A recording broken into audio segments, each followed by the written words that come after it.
Okay, that's the meeting now recording. So I'm going to take the suggestion of the Equal Opportunities Forum on Wednesday the 24th of November 2021. I have apologies from Councillor Kalikas. Councillor Devlin? No. I can see that we have Councillor Donnelly and Councillor Holford present. Do we have Councillor LeBlanc? No. Councillor Razak? No. I can see that we have Councillor Loudon present. Councillor Lowe? No. Councillor McGuigan? No. And I can see that we also have Councillor Thompson present. Officers in attendance today, we have Jill Batty and Kay McVeigh from Personnel Services. We have Les Aubrey and Frank Thompson from Education Resources. And from Administration Services, we have Gillian Cochrane, Nicola Docherty and myself, Elizabeth Ann McGonigal. So with that, I'll pass you back to the Chair to commence today's business. Thank you, Chair. Thanks very much, Elizabeth Ann. First of all, declaration of interest.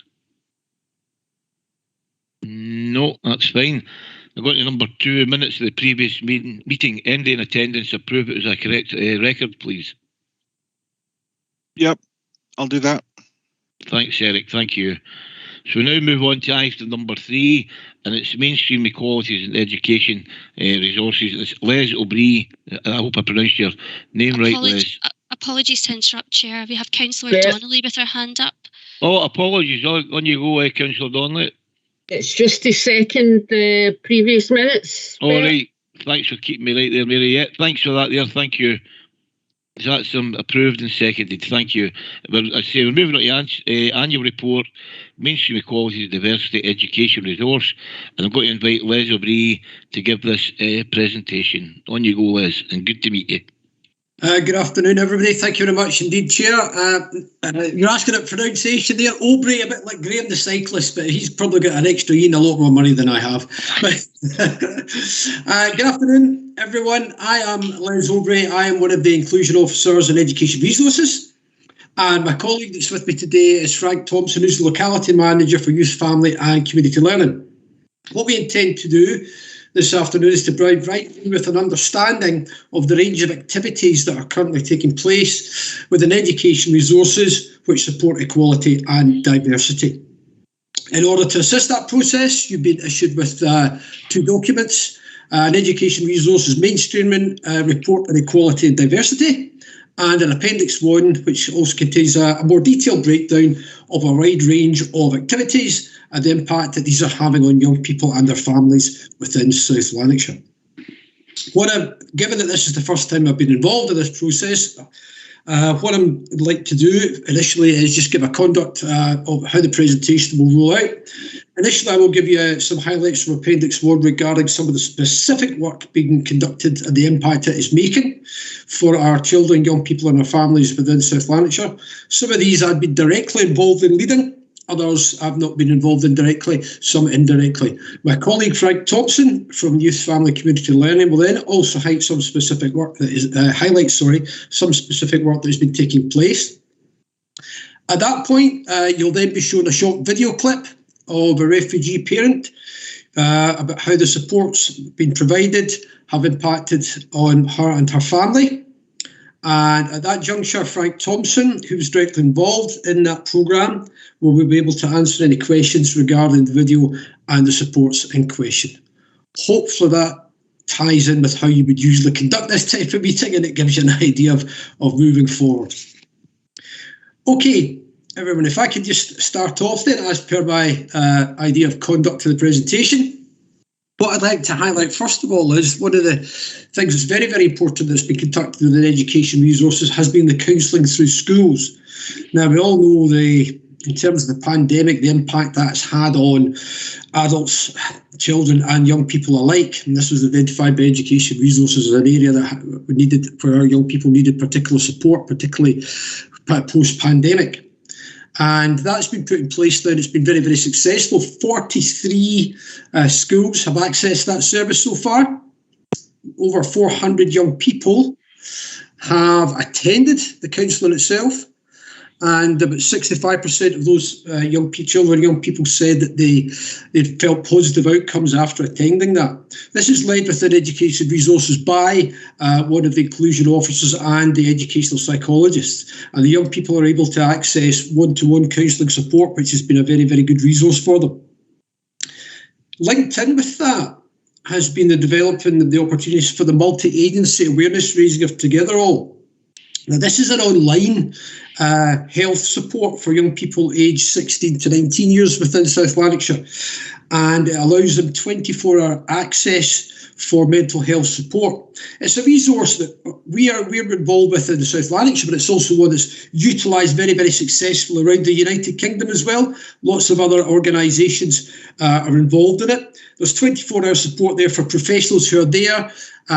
It's a closed shop. It's all very well controlled. Staff from each agency, a range of agencies, are getting awareness raising training about Together All to highlight the service, and so that they can actually share that with the young people. The young people themselves can then be referred to that, and they can access a load of resources online. They can keep a journal. They can actually communicate with the professionals online. They can also keep a track of how they're progressing in terms of the mental health and the supports that they're achieving. So it kind of links in quite nicely as support with the school's counselling that's there. The next thing I'd like to highlight is something I've been directly involved with in leading in this authority actually for quite a period of time now, and that's child exploitation online protection training. Now, I'm trained by the National Crime Agency, and I report back to the National Crime Agency. I'm quite sure, councillors, you're probably all aware in some measure of what the National Crime Agency do, so I do not wish in any way to be insulting anyone's intelligence here. However, the National Crime Agency, the easiest way to think of it, if you're not so familiar with them, think of the FBI in America. That's the British equivalent is the National Crime Agency. It deals with very, very serious and organised crime, and that's where child exploitation online protection sits. It sits right up there with serious and organised crime. So I deliver training to our young people, to our parents and carers, to Police Scotland, NHS, social work resources, and education resources staff within South Lanarkshire to keep our young people safe online. And this is something that, as we all know, and you'll all be aware of, the increased risk for our young people, particularly across the COVID pandemic. And all the reports that I get from Europol, from the Internet Watch Foundation, from the National Crime Agency itself, clearly indicate the dangers have increased considerably for our young people being targeted, not just by paedophiles, but also by criminal gangs. So I've been delivering specific training to our professionals, but also to parents and carers. And to date, the figures are that I've been involved in delivering this now to just under 6,000 people within South Lanarkshire, in order to try and keep our young people safe, and that's across all the resources.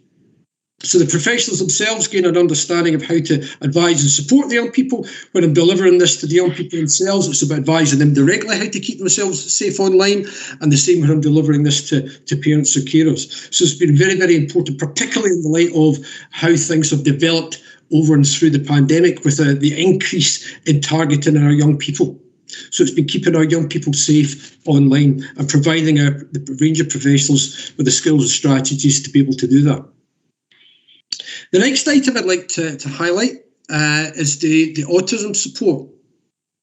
Now, one of the things this is something, again, I was directly involved in leading, is we have a range of courses that are constructed by the National Autistic Society that are specifically for our parents and carers. And we now have in place a seamless journey of support for our parents and carers within South Lanarkshire, because we have people in all 4 localities trained in a wide range of courses. Now, the 3 specific courses are Early Bird Plus, and Teen Life.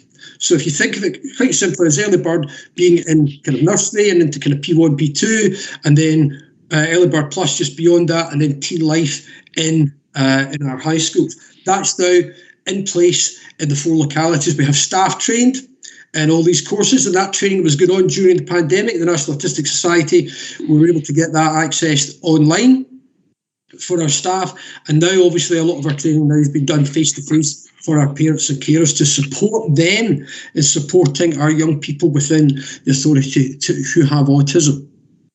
So that's been a very, very valuable resource. I'm quite pleased that we now have that kind of seamless journey from kind of nursery, primary and into secondary school to support our young people there. I know myself from working with young people with additional support needs within South Lanarkshire, there's been a large increase in the numbers of young people who've been identified with autism. So this is a very, very important resource to help support them and their families specifically, because very often the families can feel kind of quite isolated, and this gives them a whole series of supports to help them to support the young person. The next thing I'd like to highlight here, oh sorry Chair, I just need to ask something here, so I do apologise, I should have asked at the start. I take it I'm time limited here. I just don't want to go rambling on, so I better get my time. No, I know in a lot of committees are, but I enjoy. We only meet now and again, and I think this committee, Les, is one that's probably most current just now when we're talking about diversity, women's safety, yep. Black Lives Matter, sexual. This is a committee where I think we're current, and it's important we hear. And if you've something to say, I think we're all more than willing to listen. So thank you. Okay, thank you, Chair. I just don't want to get the plug pulled in me there or something. Halfway through, a big hand coming up saying enough. Okay, thank you.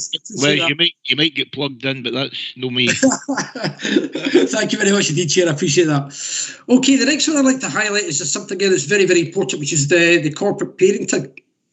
And obviously with the advent of the Promise coming in Scotland, the communication of information regarding care experienced children and young people has improved between social work and education, inclusion, and has significantly empowered and provided guidance for the designated senior managers in schools on how to manage the information to meet the needs of those young people more effectively. This includes what has happened as a result of that is that I think my eyes are going next. I'm going to have to put my wife's glasses on. Don't tell her. She'll never get the end of it.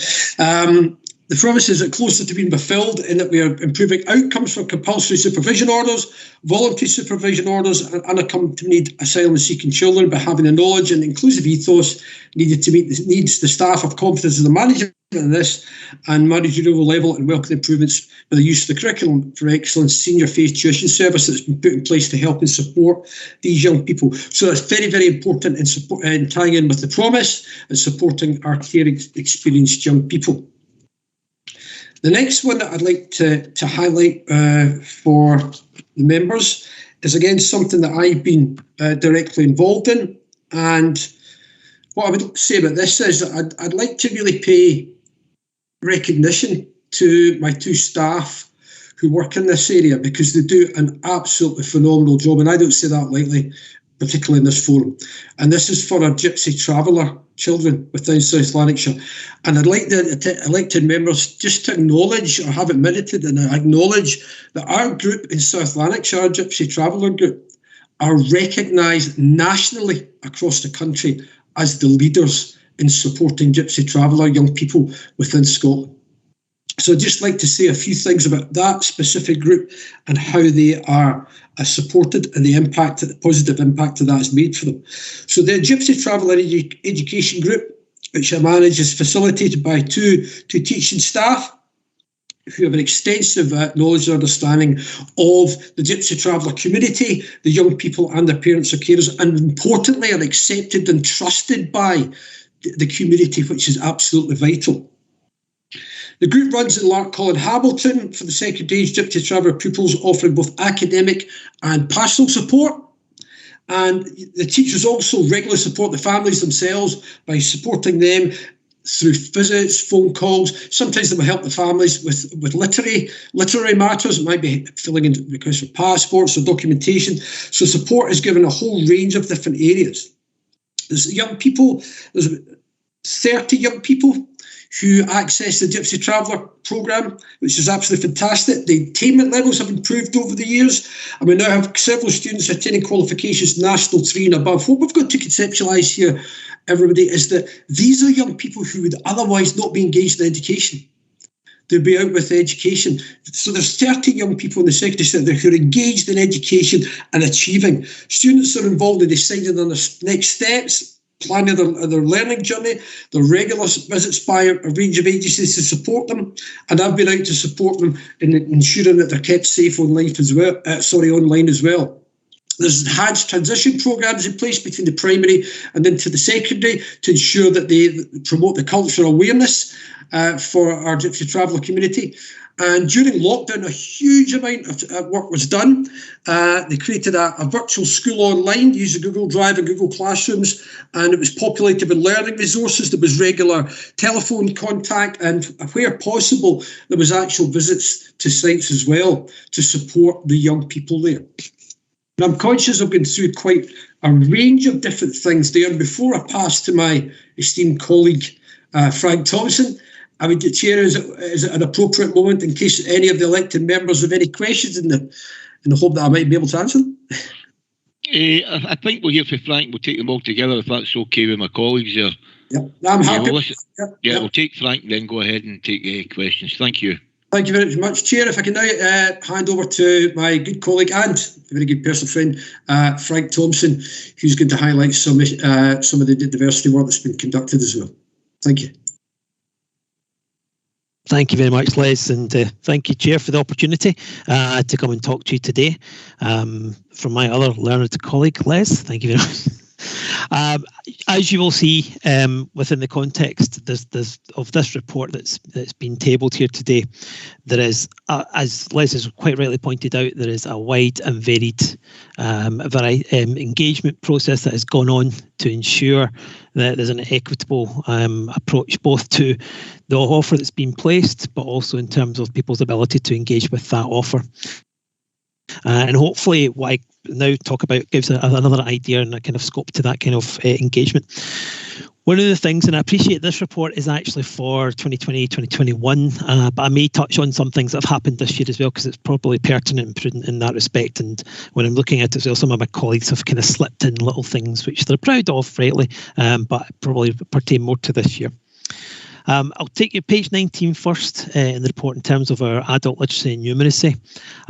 Obviously, within Youth Family Community Learning Service, we are working with roughly, we reckon, if I were to put it in the kind of age ranges, from primary 1 right up to pension age, with right across the broad spectrum within South Lanarkshire. So we obviously cover post-school part of support in terms of college employment, but also a big key aspect for community learning and development is around the adult literacy and numeracy, community-based adult learning and such like. So we as education we do need to make sure we remind ourselves, I don't mean that as our own service, that we are at that broad spectrum, and of course it's also the parents and the carers of these young people who we're engaged with.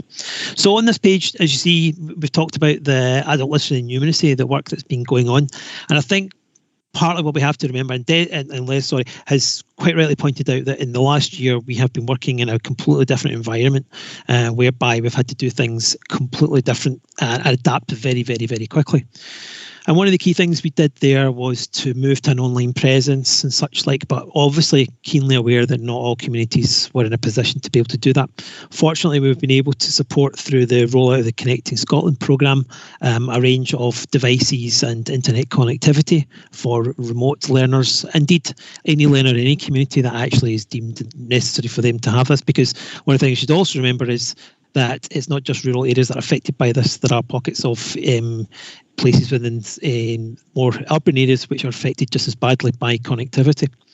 You'll see, though, that over that period last year, 101 learners improved their literacy skills, 47 learners improved their numeracy skills.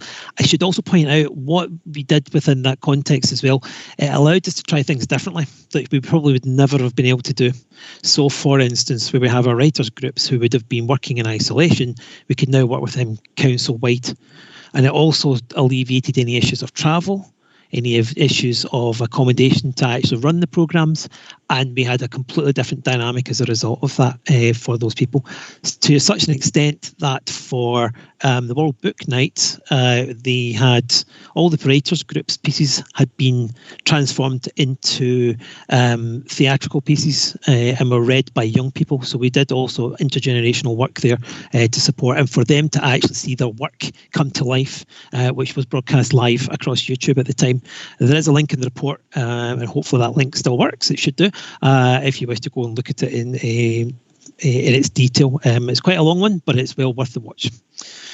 On to page 20, I suppose, again, to reflect the full gamut there is, and the next piece which I see is on the agenda is the film footage itself, is the engagement that we had with our ESOL learners. Now, we are fully linked in with an English, that's for English speakers of other languages, and we're linked in with housing and technical resources and the council wider in relation to the settlement scheme, the refugee settlement scheme. And one of the key things there is about ensuring that anybody coming into South Lanarkshire is part of South Lanarkshire, and working in ways to ensure that where there might be language barriers or educational barriers that may have experienced, those are removed from them. And one of the things that we did there, again, is to support them. We're able to do it remotely, again, partly what we were talking about in relation to some of the digital devices. But what it allowed us to do was provide 95 learners to improve their language levels. And we also had the opportunity to pilot a transition programme to support parents and their children transition from early years, and also those going from P7 to S1, a key transition stage for any young person, actually, but more so potentially exacerbated by the situation that these families find themselves in. What I would say is that in respect to that, there was no less than 36 distinct learning opportunities offered on a weekly basis. That's on a weekly basis. So, and that's across 7 days, not across 5. So it's about when people are available to engage with the learning, where they are, etc., and their circumstances. And again, we were really able to push that forward, given that we were doing things a lot more digitally in respect to that. We did last year. We stepped up to support and do our part to support the children of key workers. So normally of a summer we have a learning offer which is provided for young people who are potentially affected by food hunger, by certain criteria in relation to their social and economic circumstances. Last year, this was targeted solely for those children and young people who were identified and as part of the childcare provision for the frontline workers. We know the last summer presented the first of the major challenges in relation to NHS and such. And what we did there is we provided them with a whole host of fun activities and arts and crafts and the such like. We engaged with 346 children aged 3 to 13, provision with 39 having additional support needs. This summer as well, our numbers in effect, if I remember rightly, doubled, because we're back to the normal provision with a much higher engagement with young people, the ASN as well. One of the key things that came from that was it took away any concerns parents had in relation to having to go to their work and at the same time try and find childcare in an environment where childcare was in itself curtailed because of the COVID restrictions. One of the things that we should say is this type of vision also, especially for young people who have find the school life more challenging, the home life more challenging, is that we've seen a continuity of the learning, and that's one of the key things as well about this. To such an extent that when they were going back to school in the August, we saw a smooth transition for a high percentage of them. So the schools were reporting that those children and young people were settled coming back in because they'd also been learning, they'd also been taking all these activities within school environments, and were also then able to ensure that everybody was fed, good nutrition levels were maintained, and that was done within the context the council's nutrition strategy. It was a fantastic experience. For the first time as well, we engaged the school support assistants who normally would be on holiday, who worked term time, but they gave up their time. Don't get me wrong, they were paid, they weren't all volunteers, to give up their time to do that, and they actually returned this year of their own volition. So we're seeing a development even in terms of the type of relationships which are helping young people and their families, both within the school time and out within the communities. Further to that, one of the key things that we did during that whole thing was about how do we provide, one, the continuity of engagement with our learners, the continuity of engagement within the learning, and just the stimulus to ensure that families were able to, rather than see each other 24 hours a day, climb the walls and the such like, but and be able to have a variety of activities where, again, coming back to this, socially, economically, they would not necessarily be able to afford certain devices and such like, which a lot of people expect now. And so what we did there, and these next two items relate solely to this, is we developed a whole range of packs that we were distributing on a weekly basis, which were all themed across different types of activities. So, for instance, health and wellbeing, STEM, family learning. Everything was centred around breaking up the week, providing the opportunity for families to come together and do things. So there's board games, there's all kinds of stuff. Sunflowers was a big one, quite literally. 8 feet sunflowers we have pictures of that grew during the summer, and part of that also allowed us to, albeit at a distance, have some kind of face-to-face contact. It also allowed us to ensure that we could help link them into any services that they required through that time.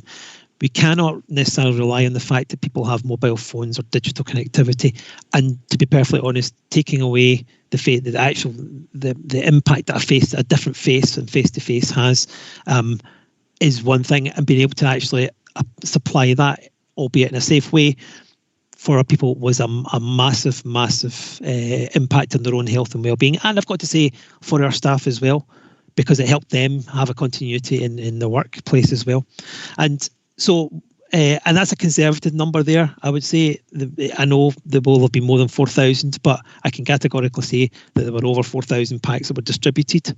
And that's across all communities. And we did work with partners to ensure that, one, there was no duplication, and two, potentially looking at sharing of resources, and three, that we were targeting the right families. We worked with social work to identify at-risk families. We worked with partners who know their communities to ensure that that was as broad spectrum of that kind of engagement. And as I said, that parents and carers reported improved social skills and focus in their children, and the children themselves, actually, we had comments like, can we just have this and not school? Can we just, why do I have to leave at 5? Can I not just stay?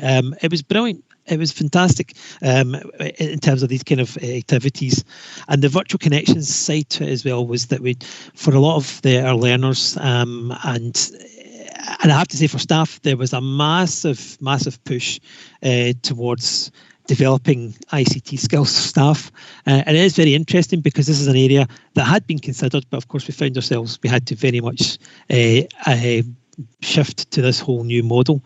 But what we were then able to do was we could check in on the health and well-being of children and young people that we're working with, because we could use mood monitoring through Instagram and such like. We could get live discussion back. We were doing quizzes across the whole of the council. We were even joining up and doing gaming nights and such like.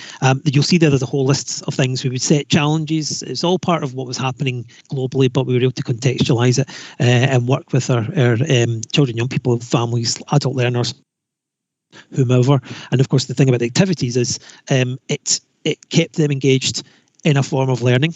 It kept them engaged with the services, and it helped us to then support them to access wider services. And that a lot of these things have continued. We've not thrown the baby out of the bathwater. We've kept the good practice that is established for that.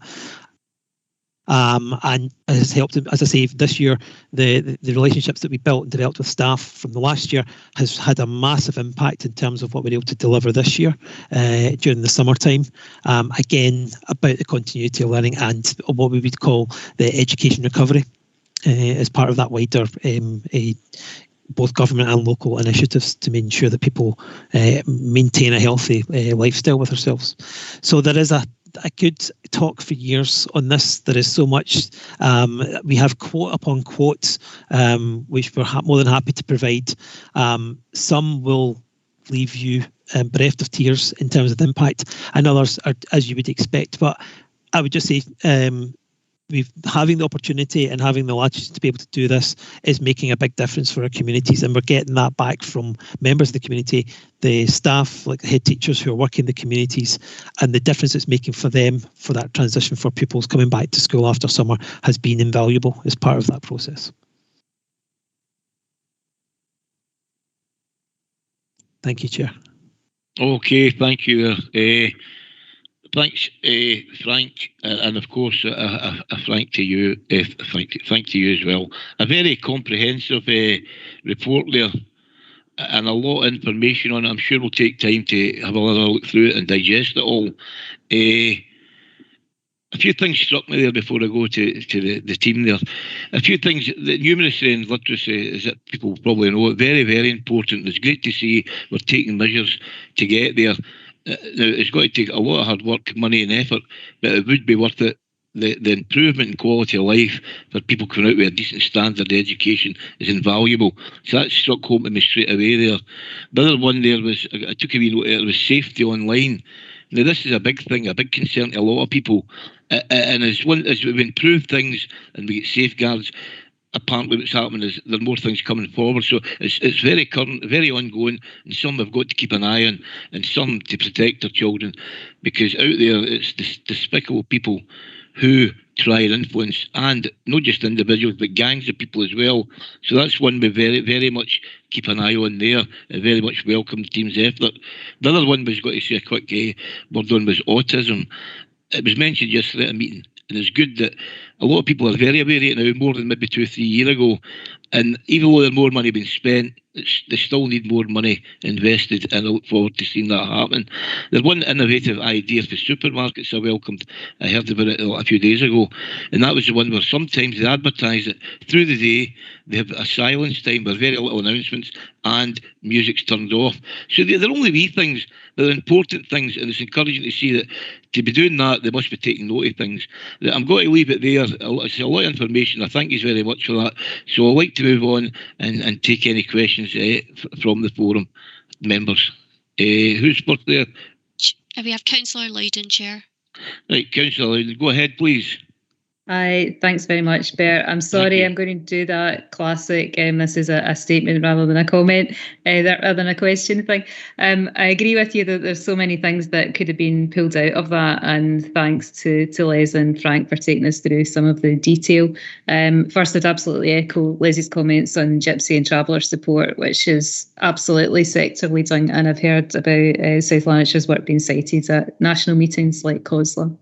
I wanted to draw particular attention to Alan as well, the Adult Literacy and Numeracy Service, and just to put this on the record, I had the honour to speak at their showcase event last week, and it was really interesting to hear about the work that managed to continue during the lockdowns. Was very impressive, and honestly it's good to just be able to go along to things sometimes and say thank you to the people involved, and that this work is so deeply appreciated. I think that in meetings that I've been along to over the last couple of weeks, there's this sort of underlying reminder that even though some things are going back to normal, we've got these challenges ahead, significant challenges, whether we're talking about economic, social, human impacts of COVID, and how those the full effects of what people have been through and are going to go through isn't entirely clear. But before the event, I did see that there's some pieces of research out already about how lifelong learning and adult learning is going to be key to recovery in so many ways, and I absolutely believe that to be true. And like what Frank was saying earlier about accessibility, last week we'd heard from and about learners for whom issues like distance or disability, caring responsibilities and so on had hampered their ability to take part in learning activities in person before, but then they had an opportunity to take part in another way. So I just wanted to say I'm pleased to hear that that's been reflected on and it's being developed as well. As I say, more of a statement than a question, but thanks for letting me put it on the record, Chair. No, thanks very much, Katie. Thank you.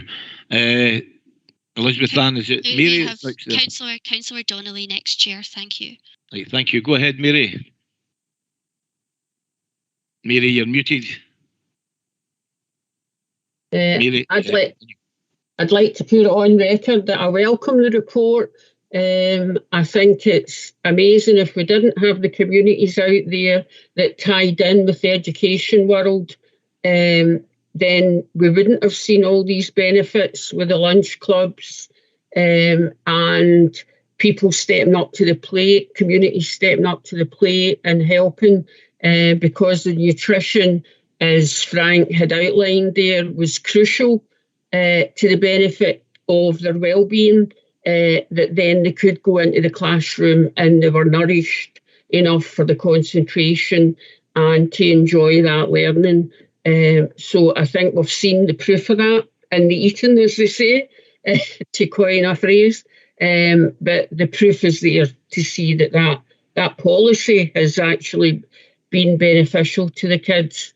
And I'm glad they've enjoyed that experience. And yes, I think a lot of the stories that are coming out, how it's made such a big impact to their real lives, has been crucial. And their contribution and what they learned from that experience is vital. We have got still poor communities out there, and your figures here are total reflections of that. And that's something that we need to step up to the plate and help with. Going forward. Also, I'd like to take up the point that Katie made about the adult literacy and numeracy. I think that is always, I mean, I was doing it years ago, helping adults with literacy and numeracy. And it is sad that we still have that issue there. So it's vital that we are picking that up and helping kids. Also, I'd like to say that I welcome, okay, it's only 30 young people, but people that have refused to attend mainstream, that we are still giving them support to learn in a way that's suitable to them. And I think that's vital going forward to increase that number, that there is different ways that people learn, and we're taking cognizance of that. But thank you for the comprehensive report. I really welcomed it. Thanks very much, Mary. Any other hands up there? Eric, Councillor Holford, Chair. Go ahead there, Eric. I've forgotten to unmute myself there. There we are. Yes, there's a lot of really good stuff in here, and I think as a council, I think we do very well in most of the areas that are covered here. One of the things that slightly worries me, though, is in a way it's slightly out of our hands, but I want to know how you feel about it. The autism support, we're very good on the early bird and so forth. We have very good ASN units and so forth, but there are some frighteningly high waiting list times for sort of more specialist care. In a motion that will go to council next year, we've cited a number: speech and language 42 weeks, neurodevelopment team 2 years, community paediatrician 2 years, and CAMS, which really should be very urgent, a year plus. How do we feel that we're managing that step between our early bird work and the more specialist work and supporting people during these waiting list times? Well, I think that the issue there is that it's a resourcing issue in terms of who do we have actually trained in terms of CAMS, in terms of any neurodevelopmental pathway. They're very, very specialist areas. Now, I know a bit about this, having lectured psychology at university, so they're very, very specialist areas that require a high degree of training. The difficulty we have, this is replicated across the country. What you've, Councillor, what you've highlighted is a national issue as opposed to a South Lanarkshire issue, because it's replicated right across the entire country. We've got a raft of young people now with all kinds of developmental and other neurodivergent issues that need to be addressed. And I think it's about getting the resourcing right across the country. In terms of what we're trying to do in South Lanarkshire, we have a wide range of supports, not just obviously, yes, we have our support for parents and carers. We've all some very, very strong additional support needs bases as well that have a clear answer. Lots of people very well trained in autism. There's a lot of other stuff that's been done by the educational psychologists, the My Fantastic Brain work and all the rest that we're doing there to support the young people. And those things are all helping to support those young people.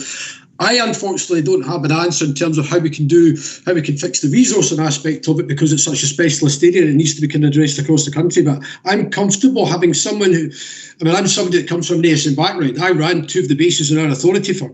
I ran Lark Hall. I set up Lark Hall from scratch when the school opened, and I ran it for 5 years. And then I managed the base up at Duncanrig for another 4 years. So I'm very comfortable with what I've seen about the skill set of our staff now, because there's such a much greater increased awareness and knowledge and understanding of autism and the different facets of autism, because we look at extreme demand avoidance as part of that, part of the whole autism spectrum. And I'm very, very comfortable with the staff that we have trained in our schools now to be able to provide the supports in the bases in other schools. What I don't have the answer to, unfortunately, is the wider issue that we have in terms of the resourcing of getting these specialist people. But yes, to me, it's a concern as a practitioner, as somebody who deals with young people with additional support needs, that there is that length of waiting time. But unfortunately, Councillor, I don't have an answer to that one. No, my worry wasn't so much about. I don't expect you to sort the national issue. That's not your. It's not in your job. Not within your requirements. But what I'm interested in is, are you confident that we're providing the support that's necessary in the interim between early bird and specialist with that time span? Yes, I'm not suggesting you don't, by the way. I'm interested. That's no, I absolutely do. No, absolutely do. And I say that I'm very passionate about this, because I made a decision, particularly if I can illustrate this. I made a decision when I left Lark Hall after running the base. I was the child protection officer for a couple of years, and then I made a decision that I wanted to work specifically with autistic young people, and that's the reason I ended up going to Duncanrig and taking over things there. So I'm very comfortable that between the range of supports that we have, not just for the early bird and the teen life programs, the other bird plus, which are focusing on the parents and carers, that's the families. I'm comfortable with the other range of supports that we have in place through the educational psychologists and the training that's ongoing, and the awareness that we have now, and the level of training that we have for people who have specific qualifications in autism, that we're supporting the pupils correctly and the families correctly. Brilliant. Thank you very much. Thank you there, and thanks for that question, Eric. I think, is it Katie? You get your hand up there. Yeah, it was just to come in briefly on that as well, and thanks, Les, for that answer. Just to say, it actually came up at the GIRFIC board, a very similar question the other day, and as Les has said, we're talking a very high degree of training here, and it is a resourcing issue, and it's going to be extremely complicated to sort some of this out. What was interesting, though, we were assured that there's a sort of multi-factor approach going on with the health board just now. They had another meeting, which I think was the end of this week or the start of next week, to look at how things are going with the CAMHS waiting list. And it's really sort of pressing pause and having a look at it again. So looking at who's on the list, and we're not necessarily talking about autistic young people here. So anybody who's sitting on the list, who could have support in some other form just now, who could have some sort of other intervention, how the pathways can be developed, are they in the right place in that list, is there actually something else we could be doing for them in the meantime. So it was really interesting, and also to talk about how, looking ahead over the next few years as well, some of the early interventions that have been put in place, is some of the investment in the new approaches that have been taken, like the counselling in schools, for example. Hopefully that will start to pay dividends and sort of work through the system in the next few years as well. So again, we're not specifically talking about autistic young people there, but young people who are sitting on the CAMHS lists at the moment will hopefully see some movement there. Thanks, Liz. Thanks, Katie. Elizabeth Ann, is it you? You get your hand up there, Frank? Yes. Frank, yes. I do, Chair. It's just, and there's probably, is it square the circle? I can't remember the term, but just picking up on aspects of what you're talking about in terms of there being for child, adolescent mental health services and such, like in the sometimes the times that are the lead into those. From a CLD perspective as well, we take on our responsibilities to support young people and their families that way too. We have seen in the past couple of years developments of the likes of what Regen FX have with the Go2 project, which is supporting that kind of 14 to 17-year-old age range, and that's done with Beacons in Blantyre. We also, in terms of an equitable and holistic approach to provision, we do work with young people, teenagers with autism, Asperger's and such like. They're part of our mainstream provision. So we don't necessarily, one of the reasons why I probably wouldn't have brought this up in the report is because we see it as part of the provision rather than necessarily something in addition, which is rightly so, because that's exactly what it is. It's not in addition. And it's all part of that responsibility, corporate parent responsibility, social responsibility within education as a whole. So there are things that are happening. Maybe we don't highlight that enough. But it's just so you're aware, Council, that we do support in different ways out with maybe sometimes mainstream education and at times where young people can access. Thanks very much, Frank. Elizabeth Ann, any more hands up? No further hands, Chair. Okay, right. Thanks very much. Thanks for that edifying and descriptive reports to Les and Frank there. I really enjoyed it, and there's plenty of reading, plenty to think about, and there's a few things that I wanted to ask you that went out of my head there, but every question you answered really well, so thanks very much for attendance. Sorry, Mary, I see your hand up there. Go ahead, Mary. It was just quickly, I think this report is actually worthy of circulation to the other councillors, if that's possible. Well, I'll certainly ask Elizabeth Ann if that's possible. Some things like that have been asked in the past, and I was told it wasn't really a procedure, but we could change that maybe in the new year, the new administration or the new people in the forum. But if we can, we certainly will. We'll ask Elizabeth Ann about that later on. But as I was saying, thanks very much to Les and thanks for Frank. Good seeing you and very much information there. As Mary says, it's worthwhile sharing. So thanks here for everybody's participation. So if you want to stay on, guys, stay on. If you want to leave. It's up to yourselves. Chair, sorry to interrupt. It was just to ask the forum to agree to note the contents of the report, and I also note that Les has a raised hand. All right then. Okay, and we'll certainly note the contents of the report. That okay with everybody? Agreed? Yeah, I take it it's agreed. Les, you had your hand up there. Yes, sorry to interrupt you. It was just that I felt I'd mentioned in the conduct of the presentation, one of the things we wanted to do was to show the 2-minute video. I just feel that that's very, very important because it's what it does is it illustrates from a refugee family's perspective the benefit of the supports have been to them. It's a very, very short video, but if we could have your permission, please, Chair, to show it. It is only 2 minutes, literally. I think that the members would find it very beneficial. Yeah, I appreciate that. We've only one other piece of business anyway, so I'm sure we can delay it for a few minutes. If it's only a short video, I think it'd be worth seeing, so go ahead there. Thank you very much. Elizabeth Ann, but I take it that you've got the technological right, as it would be. I have given you permission to share, but I'm happy to share my screen, so if you just bear with me. Yeah. In case I press I have a backup as well, just in case. Fantastic.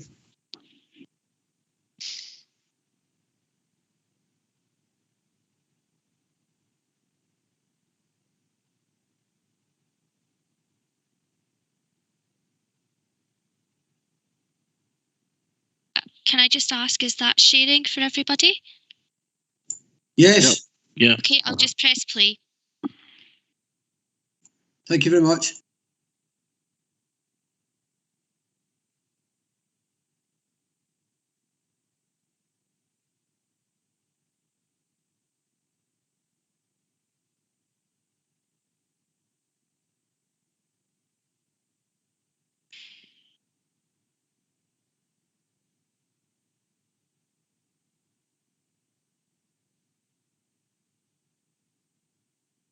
Don't think it's doing anything, is it? No, can't hear anything. No, there's nothing coming through. Frank, you... Okay, sorry, was that not sharing at all there? No, it's just giving us Okay, I can try again. It was playing for myself, but I'll try again. And if not, Frank, you should have permission to share, but I'll try one more time.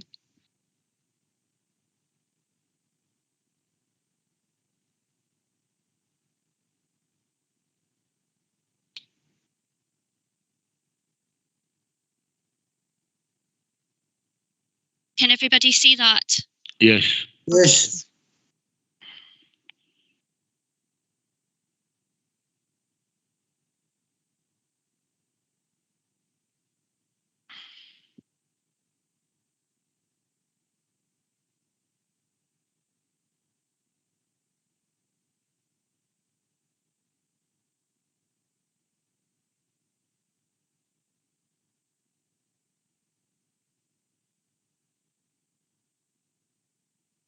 Don't know if it's just me, but there's no sound coming through. No, Yeah. I can't hear anything. Can't hear I anything. was going to say there's no sound. Okay. I'm not sure, Frank, do you want to perhaps try sharing? I can certainly hear the sound, my end. I'll just stop sharing my screen. We'll certainly try. Stop sharing.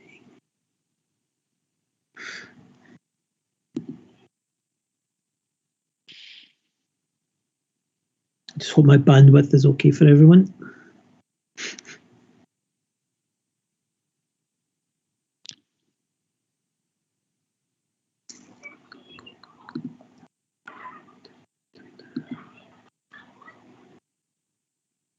think sometimes one of the things is to keep the sound on, so hopefully you can see and hear this. Can you all see the screen? You can see it, thank you. Yeah.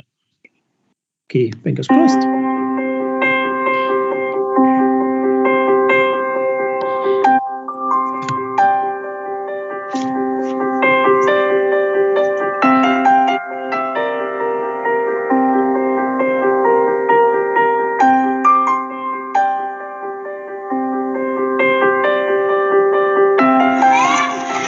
Hi, this is Amna Zishan, and I'm a student of MSc in IT, and I am doing my IT from University of West of Scotland. And I have 2 kids, and I really am thankful to South Lanarkshire and Scotland government for the camp. They have provided the summer camp, which was really brilliant, and it really helps my kids to develop their coordinative skills. It really improved. Even my V1, he's just 6 years old, and we moved from Pakistan to here before 8 months, and he was really struggling with language skills and some coordinative skills at school. But this summer camp, he really enjoyed and learned so many skills, which I feel a fantastic improvement in his focus level. He literally, this was really beneficial for mine as well, because in that meantime 4 hours I was doing my studies. Even I was really struggling at that in this hard time. South Lanarkshire Council and Scotland government really helped me out because I was going through an incident. My husband was also hospitalized during this time. I went to take care of him to the hospital while dropping them there, and it was really beneficial for both of us. It really helps millions of families which really associated with this summer camp. I literally appreciate your efforts, and I'm looking forward for more camping stuff, for more after school summer programs. I'm literally blessed that I'm in Scotland. Thank you so much.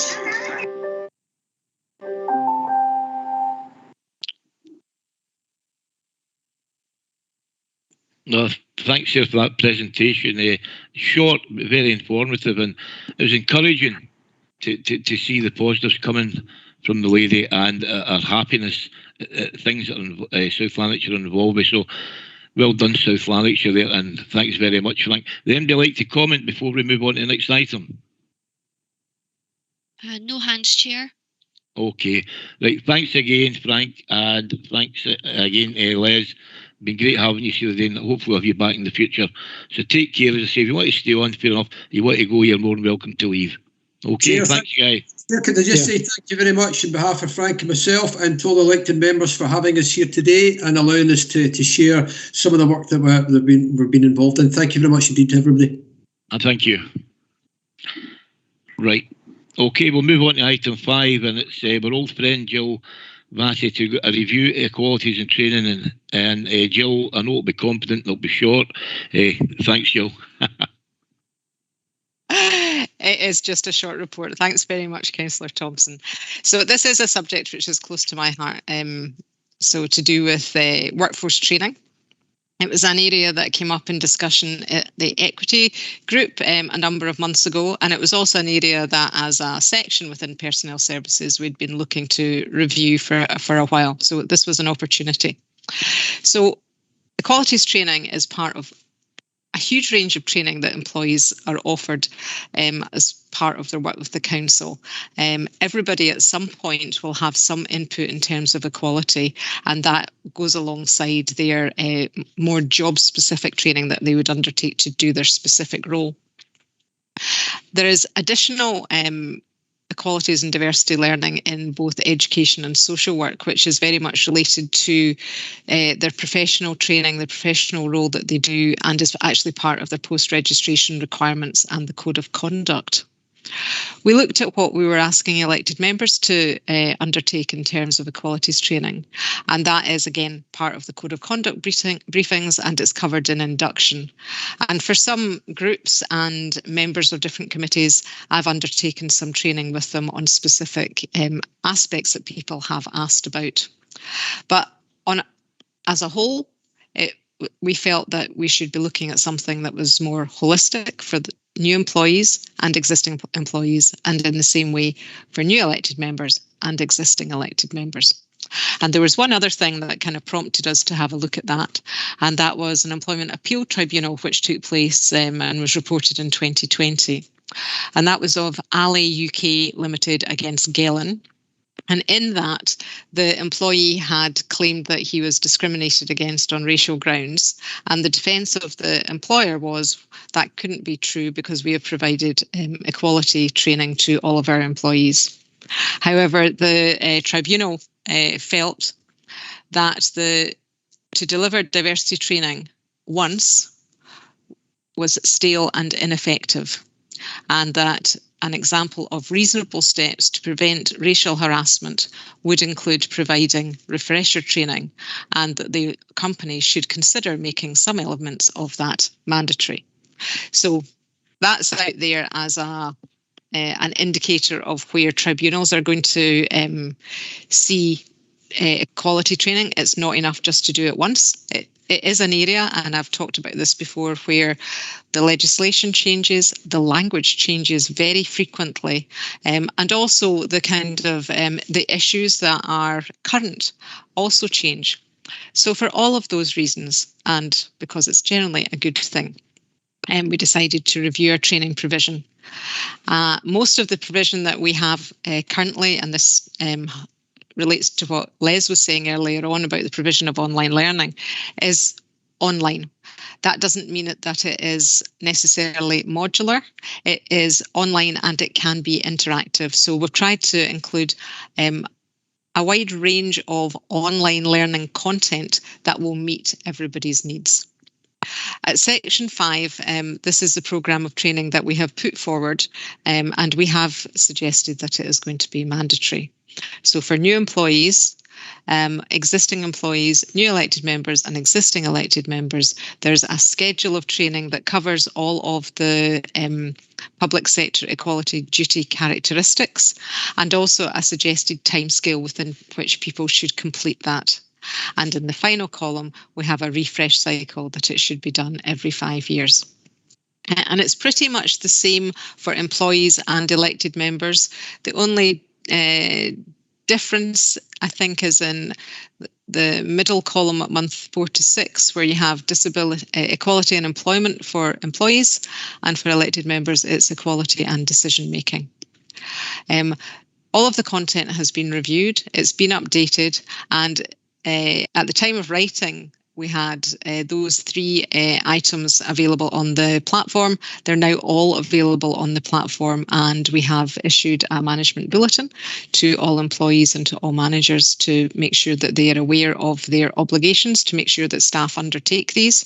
We've also put a report to each of the learning and development boards within resources, just to make sure that the equality and diversity training is integrated into any other training provision that staff members are undertaking.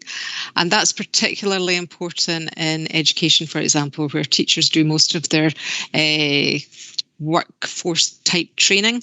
during in-service days. So it needs to be scheduled so that people are given an opportunity to do that. But because it's online, people can also do it from home. They can do it in downtime that they might have at work if they choose, and there will always be a record of it. And that's important from our position as an employer to make sure that we record that people have completed that. So it's really just an update on where we are with all of that training, and I would ask the forum to note the report. Okay, thanks very much, Jill. As always, a very descriptive report there, and I'm glad to see that we're emphasising not just training but ongoing training. Very important. So I'll be quiet now and we'll put it to the forum. MD, is it Eric? Have you got your hand up there? Is it Eric first? Yeah. What's it? So you can sit there and look stupid, or you can open your mouth and confirm it. So I'm going to ask a stupid question. Have we been sent links for these modules yet? And if so, if not, or can we have a link? And just one other thing. Is there any form of testing or assessment that goes with these, or is it just a case of reading through something? I mean, if I'd done them, I'd know, but I haven't done them. Yeah.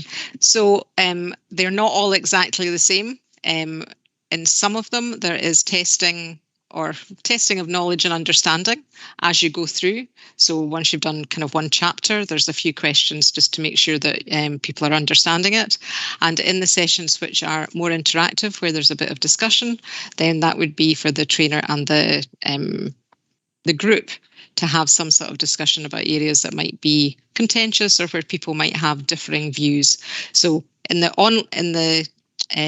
more static modules, which are the online e-learning modular content, there are questions and tests of knowledge and understanding. And in the ones which are online discussions, that's part and parcel of how the information is presented. And in terms of the links, I know that it was asked for after the equity group, so I would need to check that has gone out. If it hasn't, I will make it happen. Okay, just I'd like to go through them as soon as possible, and then I can comment and ask questions that are informed rather than just vague. Sorry. Yeah. And there is an opportunity to provide feedback actually on the online learning as well. Okay, thank you. Thanks, Eric. Thank you. Any more hands up there, Elizabeth Ann? No further hands, Chair. No further hands. Okay then, thanks very much for attendance, especially today. And I suppose the last meeting to next February, and that'll be our last meeting. So I hope everybody has a good Christmas, good New Year. And I'll just now put end to the rumours going about. No, it's true. I'll not be sending Christmas cards this year. It's postal votes. Listen, I will have a good Christmas and that. Thanks very much for your attendance. Goodbye. Thanks very much, Chair. Thank you. Everyone. Bye. Bye, Chair. Bye. Bye-bye.